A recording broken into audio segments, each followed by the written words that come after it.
वास्तव में अर्थव्यवस्था किस चिड़िया का नाम है जिनको सरकार अमीर मानती है? अमीर मानने का सीधा सीधा सिंपलेस्ट क्राइटेरिया लीजिए कि वो लोग जो 30% इनकम टैक्स के दायरे में आते हैं, अपने घर के गहने जो हैं वो रख के उधार लेके अपना काम चलाते हैं। गोल्ड रेट के डिफॉल्टर्स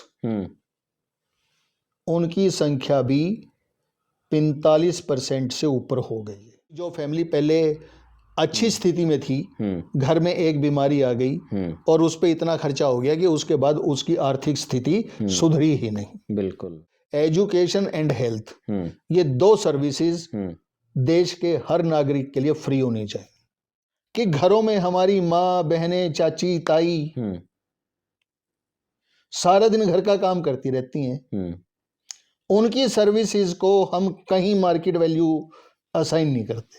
ये जीडीपी भी समझा दो सर एक बार पहले। हम हर रोज सुबह जब अखबार पढ़ते हैं तो खबरें आती हैं अर्थव्यवस्था ऊपर जाएगी, कभी खबर आती है अर्थव्यवस्था नीचे जाएगी और जीडीपी डाउन हो गई है, कभी बांग्लादेश की अर्थव्यवस्था, कभी भारत की, कभी श्रीलंका की।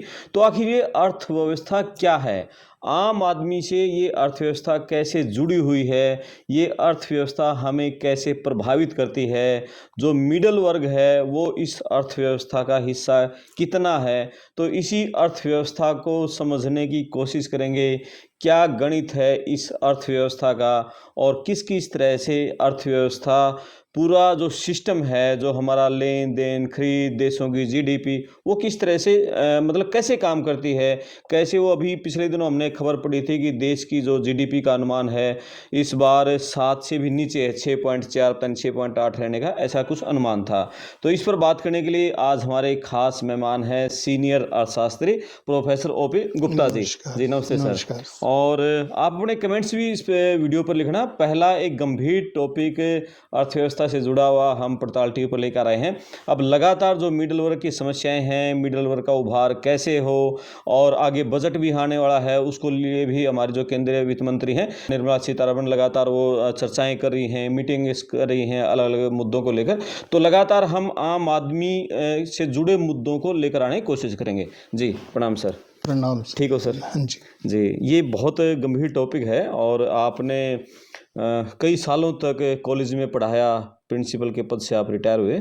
तो इसी को आज समझने की कोशिश करेंगे कि अर्थव्यवस्था क्या चीज़ है। हर रोज़ अखबार में हम पढ़ते हैं अर्थव्यवस्था से जुड़ी खबरें। करमपाल जी, सबसे पहले मैं आपके दर्शकों का स्वागत करता हूं। जी बहुत धन्यवाद। और नव वर्ष की सबको शुभकामनाएं। जी। और उम्मीद करता हूं कि नव वर्ष में हमारे देश की अर्थव्यवस्था आसमान को छुए। बिल्कुल। क्योंकि ये वो क्षेत्र है जिससे देश का हर नागरिक प्रभावित होता है। बिल्कुल। अब मेन चीज हम बिल्कुल शुरुआत करते हैं कि अर्थव्यवस्था क्या है। बिल्कुल।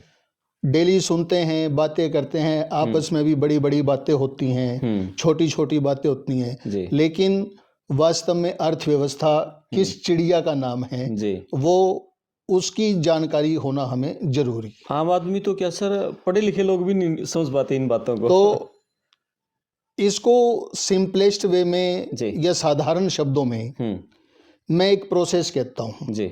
एक प्रक्रिया है जो लगातार चलती रहती है जी। हम सोएं जागें, बिल्कुल, देश के अंदर हो देश के बाहर हो, लेकिन हमारी ये प्रक्रिया चलती रहती है जी।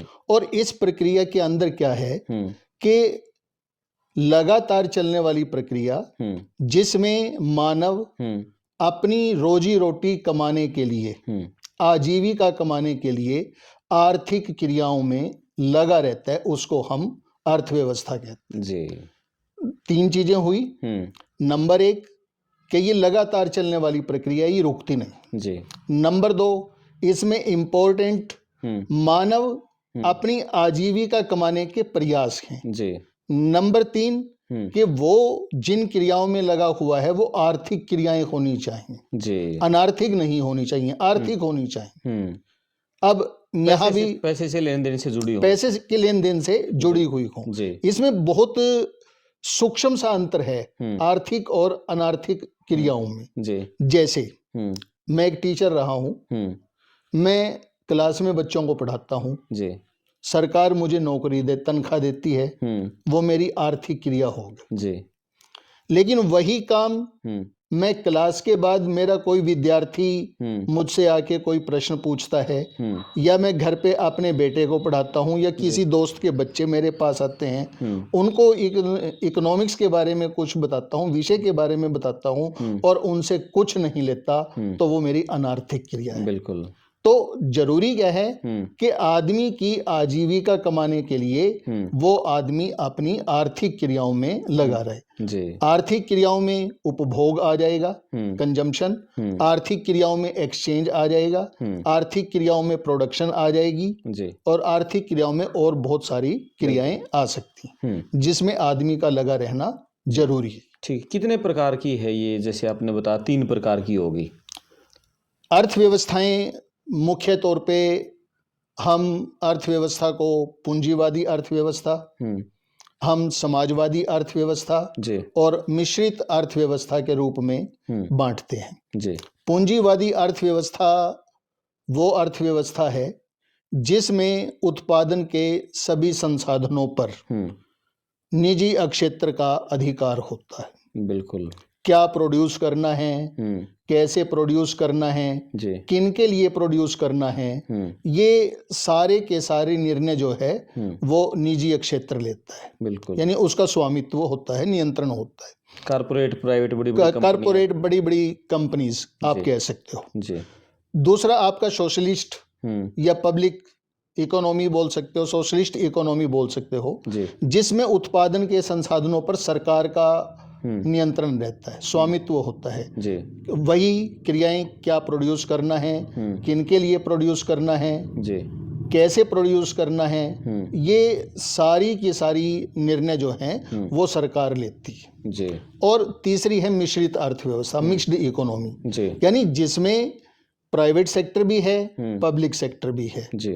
निजी क्षेत्र और सरकारी क्षेत्र जी। इसमें जो निर्णय होते हैं यानी जो चीजें हैं वो निजी क्षेत्र में भी होंगी और पब्लिक सेक्टर में भी होंगी। जैसे बहुत सारे पीपीपी मोड पे प्रोग्राम चलते हैं ये। यस, ये उसी में आ गए दोनों। ये उसी का हिस्सा है, वो तो प्राइवेट में आ गया ना। हाँ, प्राइवेट में आ गया, वो पब्लिक एंटिटी भी हो सकती है। जी जी जी। हाँ जी। 3 टाइप के हो गए, पूंजीवादी होगी, हाँ जी, और समाजवादी होगी, समाजवादी मिश्रित होगी। हाँ जी। तो ये 3 प्रकार हो गए उसके। और इसी क्षेत्र को अलग अलग क्षेत्रों में ये अर्थव्यवस्था को कैसे, अर्थव्यवस्था की कंपोजिशन की अगर हम बात करें तो अर्थव्यवस्था में मेनली 3 क्षेत्र होते हैं। 3 क्षेत्र में हम प्राइमरी सेक्टर बोल देते हैं, प्राथमिक क्षेत्र, जिसमें मेनली एग्रीकल्चर और एग्रीकल्चर से संबंधित सेवाएं जुड़ी हुई हैं जी। एग्रीकल्चर में खेती करना आ जाएगा, फसलें बोना है, एनिमल हस्बेंड्री है, वो सारी की सारी जो है पशुपालन सब कुछ वो आपके मधुमक्खी यानी खेती से जुड़ी हुई जितनी भी चीजें हैं वो सारी प्राइमरी सेक्टर में आ जाएंगी। ठीक है। दूसरा है हमारा जिसको हम सेकेंडरी सेक्टर बोलते हैं, निर्माण क्षेत्र बोलते हैं, यानी जितना भी आपकी कंस्ट्रक्शन है जी, वो सारे का सारा बड़ी बड़ी बिल्डिंगें बनानी के, बड़ी बड़ी फैक्ट्रियां बनानी हैं, वो सारी की सारी आपकी या माइनिंग है, वो सारी की सारी आपकी निर्माण क्षेत्र में बन रही आ जाएंगी। हाँ, वो सब निर्माण क्षेत्र में आ जाएंगी, मैन्युफैक्चरिंग सेक्टर में आ जाएंगी। और किसी भी देश की इकोनॉमी के लिए निर्माण क्षेत्र का विकसित होना बहुत ज्यादा जरूरी है जी। क्योंकि रोजगार जो है मेन जो वो निर्माण क्षेत्र से ज्यादा आता है जी। उसमें भी हम ये देखते हैं कि ये संगठित क्षेत्र है या असंगठित क्षेत्र है जी। और दोनों ही क्षेत्र अगर संगठित क्षेत्र जितना ज्यादा विकसित होगा वो उतना ही ज्यादा इकोनॉमी के लिए बढ़िया होता है, फायदेमंद होता है देश के लिए भी। हाँ जी। और तीसरा जो क्षेत्र है उसको हम सेवा क्षेत्र बोलते हैं। सारी बैंकिंग है, इंश्योरेंस का काम है, टेलीकम्युनिकेशन है, दूरसंचार के काम हैं जी, या आपकी हॉस्पिटैलिटी है, टूरिज्म है, ये सारे के सारे जो हैं वो आपके सेवा क्षेत्र के अंतर्गत आ जाते हैं जी। तो ये हम बात करें, जैसे अभी ये आपने प्राइमरी सेक्टर बताया था, खेती का, एग्रीकल्चर का, क्या पोजीशन है अभी देश में प्राइमरी सेक्टर की? अभी तो हम ये कह सकते हैं कि हमारी इकोनॉमी, जैसा आपने बताया था कि अर्थव्यवस्था में जीडीपी 6.4% आ गई है। ये जीडीपी भी समझा दो सर एक बार पहले तो। जीडीपी का मतलब ये है कि हमारे देश के नागरिक एक साल में हम दो ही तरह की चीजें मैं कहता हूं कि उत्पादन करते हैं। या तो वो प्रोडक्ट होगी, कोई ना कोई चीज होगी, या सेवा होगी, तीसरी कोई चीज नहीं है। ठीक है भाई, या तो हम किसी न किसी चीज का उत्पादन करेंगे, पेन है, कॉपी है, या हम सेवा करेंगे कि भाई कोई डॉक्टर की सेवा दे रहा है, कोई टीचर की सेवा दे रहा है जी। इससे अलावा और कुछ नहीं। दो ही क्षेत्र हैं, दो ही चीजें हैं। या तो हम खेती से उगाएंगे, नहीं, किसी भी चीज, वो आपकी इंडस्ट्री से भी हो सकता है, वो प्रोडक्ट में आ गई, वो प्रोडक्ट में आ जाएगा, खेती भी उसमें आ गई जी। गुड्स एंड सर्विसेज, ठीक है। तो एक साल के अंदर जितनी वस्तुओं और सेवाओं का उत्पादन किया जाता है जी, जो कुछ भी हम उत्पादन करते हैं, उन सब के बाजार मूल्य को जब जोड़ दिया जाता है तो वो जीडीपी बन जाती है जी। यानी कि जितना उत्पादन हुआ है उसका बाजार का मूल्य, उसका बाजार का मूल्य, ठीक है, वो जीडीपी है, वो जीडीपी है। और इस बार वो घट गई है, वो घट गई है जी। ये ऊपर नीचे होती रहती है, कोई खास बात नहीं है, लेकिन अपने यहाँ खास बात जो है वो मैं बताना चाहता हूँ जी, कि जो हमारे जीडीपी के आंकड़े हैं, पहले होते थे हमारे जीडीपी के आंकड़ों में संगठित और असंगठित दोनों ही अक्षेत्रों को इकट्ठा करके दिया जाता था जी। लेकिन पिछले कुछ समय से सिर्फ संगठित अक्षेत्र के आंकड़े दिए जा रहे हैं जी। और हिंदुस्तान में संगठित अक्षेत्र सिर्फ 6 या 7% के, यानी आप ये मान के चलो कि हम 93% लोगों की बात ही नहीं कर रहे जी। जिन 6-7% लोगों की बात कर रहे हैं उनमें भी हमारी इकोनॉमी डाउन जा रही है। अच्छा, हमारी उनमें भी जीडीपी हमारी डाउन गई है जी।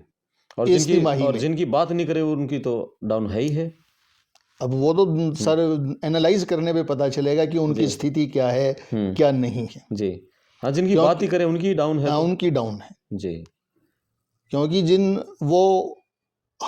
जिन लोगों को आजीविका चलाने के लिए या जिन लोगों को पालन पोषण के लिए जी, सरकार की तरफ से लोक कल्याण योजना के अंतर्गत 5 किलो अनाज दिया जा रहा है, वो लोग हैं ज्यादातर जो असंगठित क्षेत्र से। 93% में आ गए वो सारे। वो 93% हो सकता है, थोड़ी परसेंटेज कम ज्यादा हो सकती है, 90 के आसपास होगी, चलो मान लो। तो ये चीज है जी जी जी जी, कि उनके डाटा हमारे पास, ठीक, हम उनको इंक्लूड नहीं कर रहे। और निर्माण क्षेत्र की क्या पोजीशन है अभी? निर्माण क्षेत्र इस तिमाही में अगर हम बात करें कि वो हमारा लगभग 50% के आसपास डाउन हो गया है। निर्माण क्षेत्र ये बड़ा झटका देश के निर्माण क्षेत्र 50% का मतलब ये है कि जितनी के आसपास की बात कर रहा हूं मैं, कि पहले शायद 9% समथिंग था, अब वो धीरे धीरे घटकर 5% के आसपास आ गया। क्या कारण है सर इसके? इसका मेन कारण तो ये है कि देखो, एक तो जब डिमांड नहीं रहती, मैं किसी चीज को तभी बनाऊंगा ना जब उसकी डिमांड होगी जी। और डिमांड डिपेंड करेगी लोगों के पास पैसा है या नहीं। इसका मतलब अगर लोगों के पास पैसा है जी, अब जो बिल्कुल अपर क्लास है उनकी तो मैक्सिमम डिमांड पूरी है पहले ही, बिल्कुल। अब मेन चीज क्या है कि जो निराश्रित बोलता हूं मैं उनको, हम 3 कैटेगरी में अगर इंडियन पॉपुलेशन को डिवाइड करें जी। एक वो लोग हैं जिनकी परिवारों की इनकम 1.25 लाख या 1.5 लाख रुपया पर ईयर आप मान के चल लो, जिनको सरकार तो उनको ही बीपीएल मानती है जी, ठीक है ना जी। लेकिन आप ये देखो कि उनका गुजारा कैसे चलता होगा। दूसरी स्थिति ये हो सकती है कि आदमी ठीक ठाक है, कि एक परिवार की बात कर रहा हूं मैं, परिवार में पर कैपिटा इनकम जी, यदि हम ये मान के चलें कि उनकी इनकम आप 5 लाख रुपए तक मान लो जी, पूरे परिवार की जी, 5 लाख रुपए मान, साल की इनकम जी, तो वो ठीक ठाक गुजारा ही होगा उनका, बिल्कुल, ठीक है ना जी। फिर अगर हम सरकार की तरफ से भी देखें कि वो लोग जिनको सरकार अमीर मानती है, अमीर मानने का सीधा सिंपलेस्ट क्राइटेरिया लीजिए कि वो लोग जो 30% इनकम टैक्स के दायरे में आते हैं जी, ठीक है। पुराना टैक्स स्ट्रक्चर देखें तो वो लिमिट 10 लाख रुपए की है। अगर हम नया टैक्स स्ट्रक्चर देखें तो वो लिमिट 15 लाख रुपए की है जी, हम 15 लाख रुपए मान लेते हैं, यानी कि लाख रुपए महीना कमाने वाले को अमीर मानती है सरकार, अमीर मानता है। 30% हाईएस्ट टैक्स स्ट्रक्चर में है जी, तो वो अमीर माना जाएगा, ठीक है ना जी। जी, सुपर रिच सरकार करोड़ रुपए से 2 करोड़ रुपए से ऊपर वालों को सुपर रिच मानती है। अब सुपर रिच की तो संख्या ही बहुत कम है देश में, कुछ लाखों में होगी। सुपर रिच 3 करोड़ परिवार हैं जिनको सुपर रिच कहते हैं, 12 करोड़ आदमी आप कह सकते हो, ठीक है ना जी जी। तो फिर अब जो मेन चीज क्या है कि एक बीच में ऐसी भी कैटेगरी है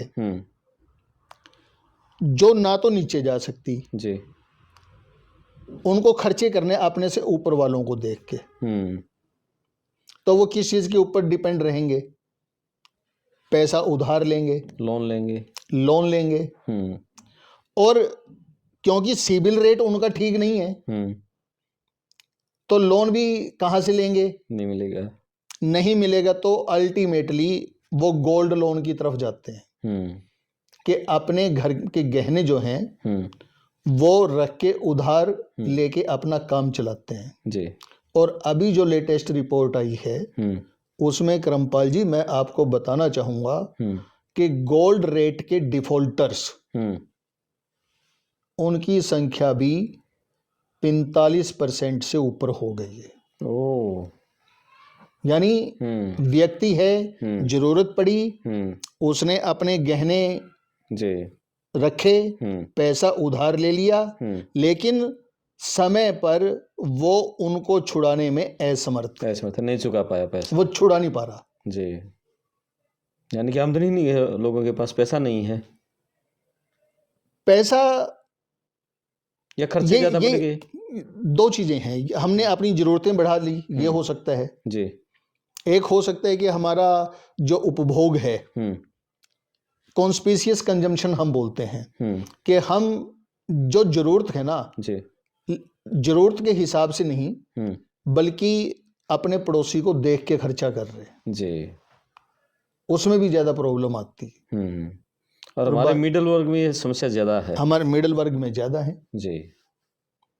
तो बड़े को देखकर जैसा बड़ा शादी करेगा इसी तरह वो शादी करेगा, ऐसे शादी जहाँ बड़ा अपने बच्चों को पढ़ाएगा वहीं वो अपने को पढ़ाएगा, बिल्कुल। जैसा बड़ी गाड़ी लेगा उसी तरह मिडिल वर्ग गाड़ी लेगा, फिर वो लोन लेगा, बिल्कुल, तो गहने उधार रखेगा। दो चीजें जरूर होनी चाहिए मेरे हिसाब से। एक चीज तो ये कि एजुकेशन और हेल्थ वो पर्याप्त मात्रा में तो होनी चाहिए, लेकिन उसकी अफोर्डेबिलिटी भी होनी चाहिए जी। आप अगर एनालाइज करोगे आज के समय में हर व्यक्ति इलाज के लिए स्पेशलिटी और सुपर स्पेशलिटी हॉस्पिटल्स की तरफ भागता है जी, जो कि सिर्फ मेट्रो सिटीज में ही ज्यादा है, बिल्कुल। अब सुपर स्पेशलिटी हॉस्पिटल में जब व्यक्ति जाएगा तो मैं ये मान के चलता हूं कि जो अपर मिडिल क्लास है ना उसके लिए तो फिर भी पॉसिबल है जी, लेकिन जो लोअर मिडिल क्लास है वहां इलाज करवाना उनके लिए पॉसिबल नहीं है। अगर कोई और सहारा ना हो, सरकार की किसी स्कीम का सहारा ना हो, वही गहने भी रखने पड़ेंगे, फिर वो किसी भी तरह करे, मतलब गहने रखे, मकान बेचे, अपना कुछ भी करे, जमीन बेचे, कुछ भी करे जी। और अगर हम ऐसे केसेस ढूंढेंगे तो बहुत केसेस हमें मिल जाएंगे, खूब मिलेंगे कि जो फैमिली पहले अच्छी स्थिति में थी, घर में एक बीमारी आ गई और उस पर इतना खर्चा हो गया कि उसके बाद उसकी आर्थिक स्थिति सुधरी ही नहीं। बिल्कुल।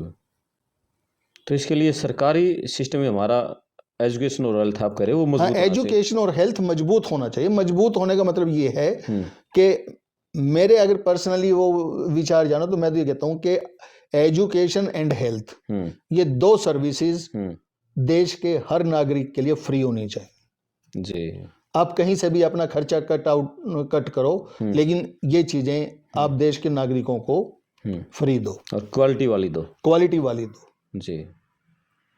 उसमें दे नहीं पा रहे हैं, कहीं ना कहीं हम नहीं दे पा रहे। एजुकेशन के लिए स्कूलों में टीचर नहीं है, प्राइवेट में भागना पड़ रहा है सबको, सरकारी अस्पतालों में डॉक्टर नहीं है, इसलिए नहीं देखो प्राइवेट में भागना पड़ रहा है, मैं ये नहीं कहूँगा कि भागना पड़ रहा है, मजबूरी है क्योंकि टीचर नहीं है। नहीं ऐसा नहीं है, टीचर हैं, बट क्वेश्चन ये है कि हम उन टीचर्स को जो ड्यूटी असाइंड है वो काम करने दे रहे हैं या नहीं दे रहे। बिल्कुल, ये एक बहुत अच्छा टॉपिक है, इस टॉपिक पर हम एक विस्तार से बिल्कुल बातचीत करेंगे। ये बिल्कुल एक अलग टॉपिक हो गया हमारा, ये सोचने की बात है एजुकेशन के लिए जी, कि टीचर है और जितना सरकारी स्कूलों में या पब्लिक सेक्टर में जी जो गवर्नमेंट के कंट्रोल में है, टीचर की जो क्वालिटी वहां पर है वो आपको प्राइवेट सेक्टर में नहीं मिलेगी। लेकिन उसको मिड डे मील या दूसरे कामों में उलझा कर रख दिया गया है। उसको काम तो करने दो आप। हाँ, उसको पढ़ाने का काम है वो, काम करने दो ना उसको। फिर रिजल्ट ना आए तब मैं आपका आरोप सही मान सकता हूँ। ठीक है, नहीं संख्या भी कम है, संख्या कम है, हाँ वो मैनेज किया जा सकता है, ये बात वो मैनेज किया जा सकता है। ठीक है, इकोनॉमी की बात चल रही थी अपन। तो भैया आपने कहा कि एजुकेशन और हेल्थ को तो प्रायोरिटी होना चाहिए और प्रायोरिटी होनी चाहिए और वो क्वालिटी होनी ठीक है। तो अर्थव्यवस्था में जैसे अभी आपने कहा कि डिमांड घटी है, इसी के चलते निर्माण भी घटा है और उत्पादन भी घट गया है, तो यानी कि लोगों के पास पैसा कम है, अभी पैसा कम, परचेजिंग पावर नहीं है, जेब शक्ति नहीं है उनके पास, जेब खाली हो गई है, जेब खाली है। ठीक है, तो अगली वीडियो में तो हम इस पे बात करेंगे कि ये मिडिल वर्ग अपनी पोजीशन को कैसे सुधारे। तो अर्थव्यवस्था में हमने जैसे एक ओपन अर्थव्यवस्था, एक क्लोज अर्थव्यवस्था, एक ये भी एक पॉइंट रहता है, वो भी हम इसी में अभी करते हैं उस पर। देखिए मैंने जब अर्थव्यवस्था के बारे में आपको बताया था जी, दो स्थिति हो सकती है। एक स्थिति तो ये हो सकती है कि एक देश जितनी उसको चीजों की जरूरत है वो अपने स्वयं से पूरा कर ले जी, यानी उसका दूसरे देशों के साथ किसी प्रकार का कोई संबंध ना हो, उसको हम क्लोज्ड इकोनॉमी कहें जी, बंद अर्थव्यवस्था। यानी अगर भारत अपनी जरूरत की सारी चीजें भारत में प्रोड्यूस करता है, ना किसी को कुछ भेजता है, ना किसी से कुछ मंगवाता है, तो वो स्थिति हमारी बंद अर्थव्यवस्था की होगी जी। लेकिन अगर एक देश, क्योंकि ये पॉसिबल नहीं है कि कोई भी देश व्यक्ति की या देश की सारी जरूरतों को अपने देश में पूरा कर ले, हमें दूसरे देशों पर डिपेंड रहना पड़ता है। बिल्कुल, कुछ जो चीजें हमारे यहाँ सरप्लस हैं वो हम दूसरे देशों को भेजते हैं, जिन चीजों की हमारे यहाँ कमी होती है उन चीजों को हम दूसरे देशों से मंगवाते हैं। बिल्कुल, यानी हम आयात करते हैं या निर्यात करते हैं जी। जब इसको हम एक्सटर्नल सेक्टर बोलते हैं कि भाई दूसरे देशों के साथ हमारे संबंध हो जाते हैं, ठीक है ना, तो जब दूसरे देशों के साथ संबंध होते हैं तो इसको हम ओपन इकोनॉमी बोलते हैं। ओपन इकोनॉमी बोलते हैं, और आज के समय में ये हर देश के लिए है। एक भी देश ऐसा नहीं जिसकी जो क्लोज्ड इकोनॉमी हो, चाहे चाइना हो चाहे अमेरिका, कोई भी देश नहीं, कोई भी देश हो जी। बहुत अच्छा, और इस पे इकोनॉमी पे कुछ और आप प्रकाश डालो, नहीं तो फिर अगली वीडियो में हम मिडिल वर्ग के अलग अलग मुद्दों को लेकर आगे बढ़ेंगे। हर व्यक्ति के लिए चीजों का समझना जरूरी है जी। जितना आसानी से हम, क्योंकि कॉम्प्लिकेटेड चीजें हैं जी, और एक चीज दूसरे के साथ जुड़ी हुई है जी। अभी मैंने आपको जब जीडीपी का आपने पूछा था, एक छोटा सा एग्जांपल दे रहा हूं मैं आपको, कि हमने पूछा था कि एक साल में जितनी, मैंने बताया था कि एक साल में जितनी वस्तुओं और सेवाओं का उत्पादन किया जाता है उनके बाजार मूल्य के योग को हम जीडीपी कहते हैं जी। अब बहुत सारे देश ऐसे हैं जिसमें से इंडिया भी एक है कि घरों में हमारी माँ, बहनें, चाची, ताई सारा दिन घर का काम करती रहती हैं। उनकी सर्विसेज को हम कहीं मार्केट वैल्यू असाइन नहीं करते जी। वैल्यू तो उनकी भी है, बिल्कुल। तो वो जीडीपी घट गई हमारी, उनको आप जोड़ लो, आज जीडीपी बढ़ जाएगी, आपकी 5 ट्रिलियन छोड़ो 7 ट्रिलियन की हो जाएगी। तो ये बहुत चीजें हैं अलग अलग देश में और अलग अलग परिवेश में वो देश की, हर देश की अपनी व्यवस्था होती है कि वो क्या जोड़ता है क्या नहीं जोड़ता। बिल्कुल। लेकिन होनी चाहिए उनकी भी वैल्यू, उनकी वैल्यू होनी चाहिए, उनकी वैल्यूएशन होनी चाहिए। बिल्कुल सही कह रहे हैं आप। और ये आंकड़ों का खेल है, अर्थव्यवस्था को हमने समझने की कुछ कोशिश की है और दर्शकों के लिए भी, ताकि अगली वीडियो हम जब मिडिल वर्ग के बढ़ाएंगे, अर्थव्यवस्था की जब बात चले तो आपको समझ में आए कि अर्थव्यवस्था क्या चीज़ है, जीडीपी क्या चीज़ है। इसलिए हमने शुरुआती टॉपिक ये अर्थव्यवस्था का रखा है और लगातार बजट आने तक और बजट के बाद ही लगातार हम इस आर्थिक जो मुद्दे हैं, आम आदमी से जुड़े हुए, गरीब आदमी से जुड़े हुए, उन पर लगातार चर्चा करते रहेंगे। और प्रोफेसर ओपी गुप्ता जी ने कितने साल पढ़ाया सर आपने कॉलेज में? 33 साल कॉलेज में पढ़ाया है और कई पेपर पब्लिश हुए हैं, अर्थशास्त्र का बहुत गहरा ज्ञान रखते हैं। लगातार हमारी चर्चाएं होती थी और कि इस विषय को भी हम आम दर्शक, जो पॉलिटिकली बातें, नाच गाने ये होती हैं, कुछ गंभीर बातों पर भी हमें चर्चा करनी चाहिए। तो पड़ताल टीवी लगातार आपके सामने इस तरह की बातें नए साल में लेकर आता रहेगा। आप कमेंट्स करें, वीडियो को शेयर करें, चैनल को सब्सक्राइब करें, चैनल को ज्वाइन भी कर सकते हैं। बहुत धन्यवाद सर। थैंक यू, नमस्कार।